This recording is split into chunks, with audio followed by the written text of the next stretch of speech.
नमस्कार। तीसरी बार सत्ता में लौटी मोदी सरकार को घेरने के लिए अति उत्साहित विपक्ष ने कई मुद्दे तैयार कर रखे हैं। इनमें से एक है अग्निपथ योजना। 2022 में लागू इस योजना के तहत तैनात अग्निवीरों पर राजनीति संसद से लेकर अग्निवीर की अंतिम विदाई तक जा पहुंची है। अग्निपथ योजना में क्या क्या खामियां हैं, ये बताते हुए विपक्ष अग्निपथ योजना को खत्म करने की लगातार मांग कर रहा है।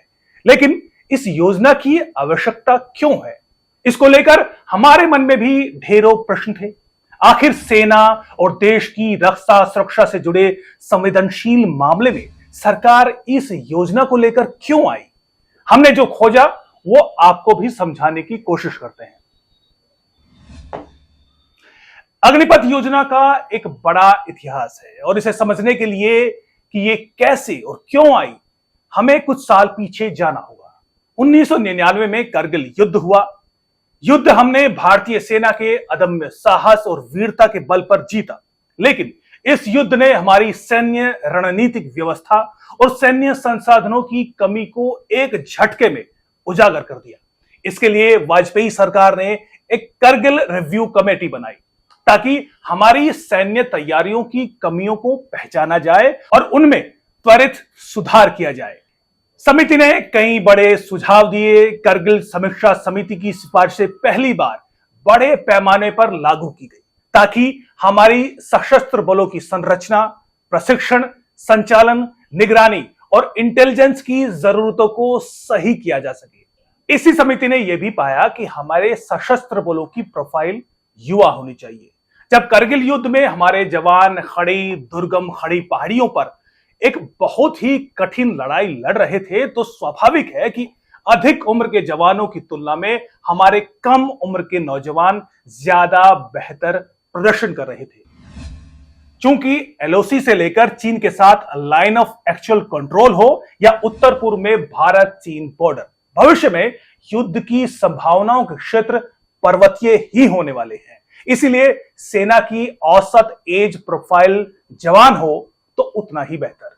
यहां ध्यान देने वाली बात यह है कि अधिकारी रैंक के लिए भी इसी तरह का फीडबैक दिया गया था। इस करगिल रिव्यू कमेटी के अलावा एक मंत्रियों की भी एक कमेटी थी जो इस पर काम कर रही थी कि कैसे सैन्य तैयारियों को बेहतर किया जाए। सैन्य एक्सपर्ट्स से मशवरे के बाद उन्होंने भी इसी तरह की सिफारिश की थी। करगिल समिति की ज्यादातर सिफारिशों को तो मान लिया गया, लेकिन इस सिफारिश पर तत्कालीन वाजपेयी सरकार में चर्चा हुई, लेकिन इस पर कोई काम नहीं किया गया, इसको लागू नहीं किया गया। इसके बाद 14वीं लोकसभा यानी यूपीए 1 के कार्यकाल में रक्षा संबंधी स्थायी समिति में भी जब सशस्त्र बलों की संरचना पर चर्चा हुई, तब भी सैन्य प्रोफाइल को युवा बनाने पर विस्तार से चर्चा की गई। इस समिति में भी सुझाव सामने आया कि नॉन कमीशन रैंक के जवान शॉर्ट सर्विस के लिए सेना में सेवा देंगे और कुछ सालों बाद वो सेवा मुक्त होकर देश में अन्य संस्थानों में अपनी सेवाएं देने के लिए तैयार होंगे। खासतौर पर अर्धसैनिक बलों और राज्यों की पुलिस में वो भर्ती हो सकेंगे। लेकिन यूपीए 1 के कार्यकाल में भी इस पर गहन चर्चा हुई, लेकिन इस पर कोई काम नहीं हुआ, यानी यूपीए 1 में भी इसको लागू नहीं किया गया। इससे पहले यानी 1990 के दशक में 5वें केंद्रीय वेतन आयोग की समीक्षा में भी जब सशस्त्र बलों के भत्तों, वेतन और अन्य वित्तीय पहलुओं पर बात की गई, तब भी कमोबेश यही सिफारिश की गई थी कि सेना को सही आकार में होना चाहिए। इससे सेना के जवानों के उचित वेतन, पेंशन और अन्य खर्चों को नियंत्रित करने में मदद मिलेगी। इसमें भी सेना के प्रोफाइल को युवा रखने का सुझाव दिया गया था।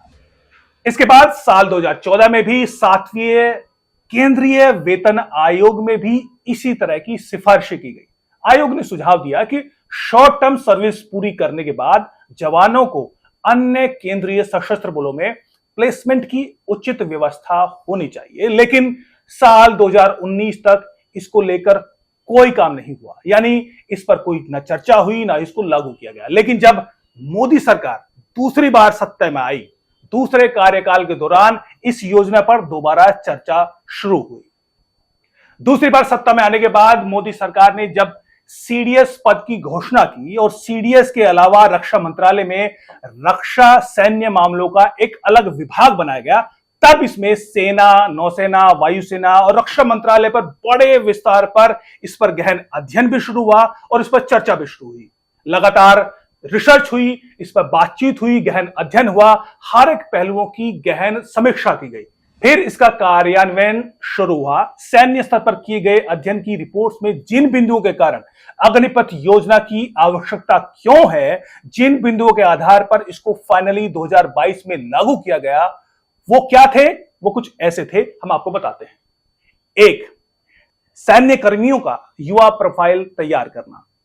अग्निपथ योजना के कार्यान्वयन का एक सबसे बड़ा उद्देश्य यह था कि सैन्य कर्मियों की औसत आयु कम की जाए, यानी उनको अधिक से अधिक युवा बनाकर रखा जाए। इसकी आवश्यकता वर्ष 1962 में भारत चीन युद्ध के बाद लगातार महसूस की गई थी और जैसा कि मैंने कहा कि 1999 में करगिल जो रिव्यू कमेटी बनाई गई थी, उन्होंने भी कुछ ऐसे ही सुझाव दिए थे। इस योजना से पहले भारतीय सेना में महज 19% कर्मी 25 वर्ष से कम आयु के थे, यानी लगभग 80%, 81% जो सेना के जवान थे वो 25 वर्ष से अधिक आयु के थे।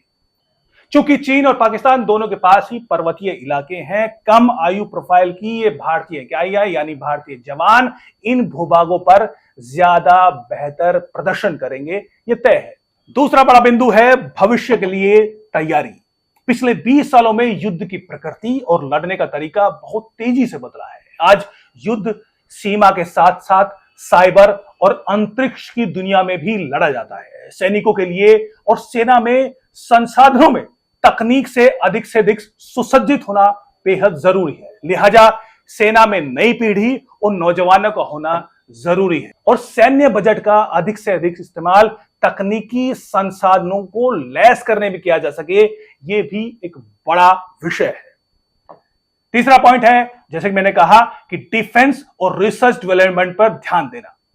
हर साल रक्षा बजट का आधे से अधिक भाग पेंशन के लिए आवंटित होता है, जबकि आर&डी यानी रिसर्च एंड डेवलपमेंट के लिए सिर्फ 5% फीसदी आवंटन ही इस्तेमाल होता है। यानी बदलती दुनिया में सैन्य तैयारियों के मामले में चीन जैसे दुश्मनों से भारत की सेना का पीछे रहना लाजमी है।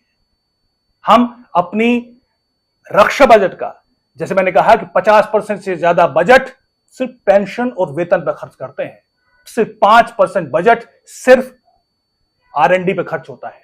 इसको बढ़ाना जरूरी है। लिहाजा सैन्य बजट में वेतन और पेंशन के बोझ को कम करने के लिए अग्निपथ योजना सामने आई। शॉर्ट टर्म योजना से वेतन पेंशन के खर्च पर आसानी से लगाम लगाई जा सकती है और जो पैसा बचेगा उसको रिसर्च एंड डेवलपमेंट पर खर्च निवेश किया जा सकेगा। चौथा और एक सबसे बड़ा पॉइंट है, वो है सैन्य प्रशिक्षित संख्या बल का बोलबाला। इजराइल जैसा छोटा देश कैसे दुश्मनों से घिरे होने के बावजूद भी सुरक्षित है। इजराइल के सैन्य प्रशिक्षित नागरिक इजराइल की सबसे बड़ी शक्ति हैं। इजराइल में हर एक युवा का सैन्य प्रशिक्षण जरूरी है, पुरुष हो या महिला, सभी को लगभग 3 साल की सैन्य सेवा देना अनिवार्य है। सैन्य सेवा के बाद ये युवा अन्य क्षेत्र में करियर बनाते हैं। ये इतने अनुशासित और प्रशिक्षित होते हैं कि हर क्षेत्र में बेहतरीन प्रदर्शन करते हैं। इसलिए चाहे टेक्नोलॉजी हो, सैन्य उत्पाद हो, यहां तक कि स्टार्टअप की दुनिया, हर क्षेत्र में इजराइल का दबदबा है, या ये कहें कि कब्जा है।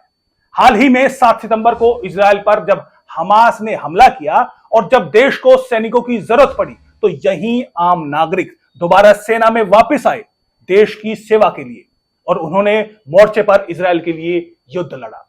अग्निपथ योजना भी कमोबेश इसी तरह की है, इसी योजना से प्रेरित है। भारत में भी एक समय के बाद सैन्य प्रशिक्षण पाए युवाओं की बढ़ोतरी होगी। जब सेना में प्रशिक्षण के बाद किसी भी वो अन्य क्षेत्र में जाएंगे, काम करेंगे, तो निश्चित ही कामयाबी के झंडे गाड़ेंगे।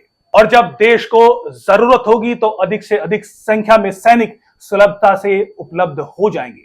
देश की कुल सैनिक क्षमता में अत्यधिक बढ़ोतरी हो जाएगी, जिससे चीन हो, पाकिस्तान हो या कोई भी अन्य देश भारत पर आंख उठाने से पहले सोचेगा जरूर। तो अब तक तो हमने देश हित की बात की। अब सवाल उठता है कि अग्निपथ योजना के तहत भर्ती किए गए अग्निवीरों के लिए इस योजना में क्या है। इस योजना में 17.5 वर्ष से 23 वर्ष की आयु के युवा आवेदन करने के पात्र हैं। भर्ती के बाद अग्निवीरों के लिए 4 वर्षों तक औसतन 24,000 इन हैंड सैलरी की व्यवस्था की गई है।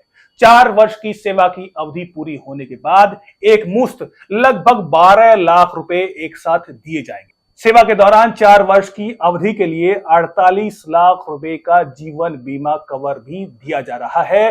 वीरगति पाने की स्थिति में परिवार को 1 करोड़ रुपए दिए जाने का प्रावधान है। सेवा पूरी होने के बाद सेना अग्निवीर को एक स्किल सर्टिफिकेट भी देगी, जो कि उनके भविष्य के करियर में कारगर साबित होगा। सिर्फ यही नहीं, कुल अग्निवीरों में से 25% जवानों को सेना में फुल टर्म सैनिक के तौर पर सेवा देने का अवसर भी मिलेगा। बाकी 75% जवानों के लिए, जो कि सेवा मुक्त हो जाएंगे, केंद्र सरकार ने सशस्त्र बलों में जैसे कि सीआरपीएफ या सीआईएसएफ ऐसे रक्षा क्षेत्र के 16 उपक्रमों में उनके लिए 10% पद आरक्षित किए गए हैं। ये आरक्षण पूर्व सैनिकों के लिए वर्तमान में उपलब्ध आरक्षण के अलावा है, उसके अतिरिक्त है। साथ ही अर्धसैनिक बलों में भर्ती के लिए ऊपरी सीमा में भी छूट दी गई है, जो कि अब 26 वर्ष की गई है। इसके अलावा पत्तन, पोत, परिवहन, जल मार्ग मंत्रालय और इसके अलावा राज्य जैसे असम, हरियाणा, उत्तर प्रदेश, मध्य प्रदेश समेत कई राज्यों ने अपने सरकारी नौकरियों में अग्निवीरों की नियुक्ति को वरीयता देने की घोषणा की है। यहां पर भी उनके लिए पदों में आरक्षण की घोषणा की गई है। इसके अलावा शिक्षा मंत्रालय ने सेवारत अग्निवीरों के लिए 3 वर्षीय कौशल आधारित स्नातक डिग्री का कार्यक्रम शुरू करने का निर्णय लिया है। यानी जो अग्निवीर सेवा में होंगे, उनको सेवा मुक्त होने के बाद एक स्नातक की डिग्री भी दी जाएगी। तो ये तो महज शुरुआत है। सरकार लगातार अग्निवीरों की राह में आने वाली कठिनाइयों को खत्म करने का लगातार दावा कर रही है। ये तो वो तर्क हैं, वो पहलू हैं जिसके चलते अग्निपथ योजना को लाया गया। हमारा मकसद ये कतई नहीं है कि अग्निपथ योजना ही अंतिम रास्ता है। योजना के धरातल पर आने के बाद असली परीक्षा शुरू होती है। वही चुनौती इस योजना के भविष्य को भी तय करेगी। खुले मन से योजना पर चर्चा से ही बेहतर रास्ता निकलेगा। जय हिंद।